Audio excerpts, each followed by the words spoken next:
With Myanmar under a military coup and Aung San Suu Kyi being locked up for having illegal walkie-talkies, it's probably the best time to start talking about Myanmar's history. So, if you want me to do more videos on, say, other parts of Southeast Asia, or again, continue my Thailand history and swords thing, please subscribe to my channel as well as like this video. To start, I am not the best person to talk about Myanmar's history. I'm just a guy who likes to read about history. I also think that there are better videos to watch when it comes to government in Myanmar and all that stuff. But nonetheless, I'm going to try to sum up all this history that Myanmar's had into maybe a few minutes of video, which is impossible. I'm going to make mistakes in terms of how to say the names of the different ethnic groups, as well as probably breeze past some very important moments in the timeline. But I would recommend, I'm going to send a link down into my on my video of the different videos I use to kind of do some research, and I do recommend this book right here when it comes to learning about Myanmar's history. Before we get started, it is important to understand that there are many different ethnic groups in Myanmar that either rose to power or eventually taken over by different Burmese kings. Our first recognized kingdom is the Kingdom of Payao, or Pyu, or Pyu essentially. Remember, I'm going to make these mistakes. The Pyu came from a Tibetan-speaking people that came down from the current Yunnan province in China. But the first ancient Burmese empire that is recognized as a Burmese empire is the Bagan. The Bagan Empire eventually was split into two different empires due to some instability within its government, and those two empires ended up being Ava and Pegu. Ava and Pegu were very much rivals, as well as a cohesive government in some sort of way. They obviously had competition, but they worked really well together. One was in the north, one was in the south.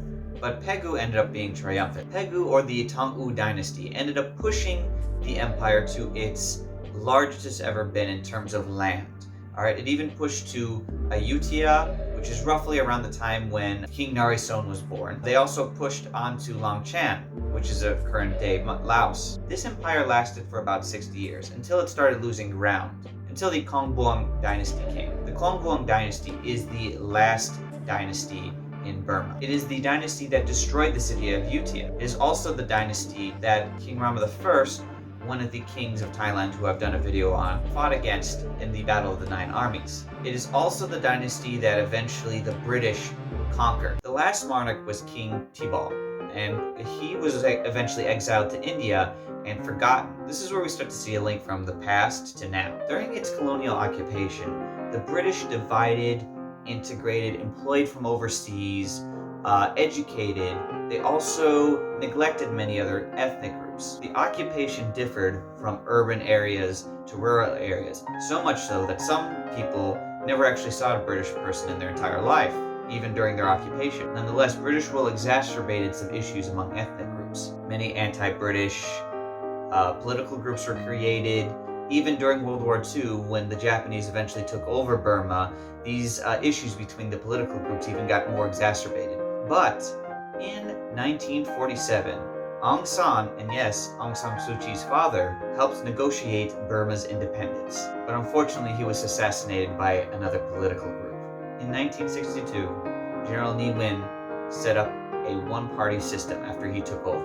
Many people suffered during this political rule, and obviously many people fought back.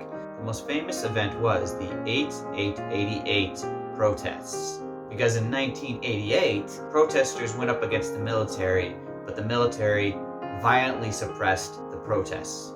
And now let's talk about Aung San Suu Kyi, when her fight started around this time for democracy. She kept being locked up throughout this time until 2012, when her party, the NLD, won a lot of seats in parliament. She herself ended up becoming prime minister in 2015. But of course, we cannot forget the Rohingya genocide. Remember when we talked about the British earlier? The Burmese government stopped recognizing other ethnic groups that were taking from the British into the country to work. However, the Rohingya Muslims believe that they were there way before the British showed up. There is no evidence for either one of these claims. However, these ethnic tensions were exacerbated due to things such as Facebook, as well as incidents of paramilitary groups in Rohingya attacking police spots. However, the Myanmar government, instead of going just after these paramilitary groups, went after everyone.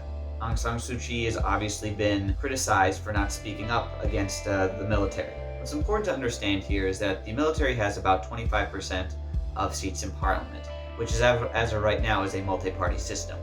The government eventually allowed there to be a multi-party system, which is why Aung San Suu Kyi is allowed to be prime minister at that time. However, this 25% allows the military to stop any change, which brings us to recently. The 2020 election in Myanmar on November, the NLD party won in a landslide, and Aung San Suu Kyi was again nominated for a prime minister, and the power suddenly shifted. So as a last resort, a military coup.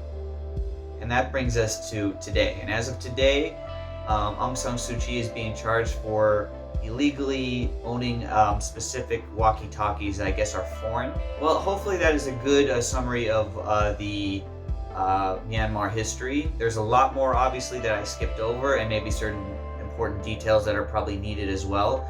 Please subscribe to my channel if you want to hear more videos about other historical events in Southeast Asia, as well as Thailand. And also give me a like if you could. Thank you very much, everybody. Swadee krap.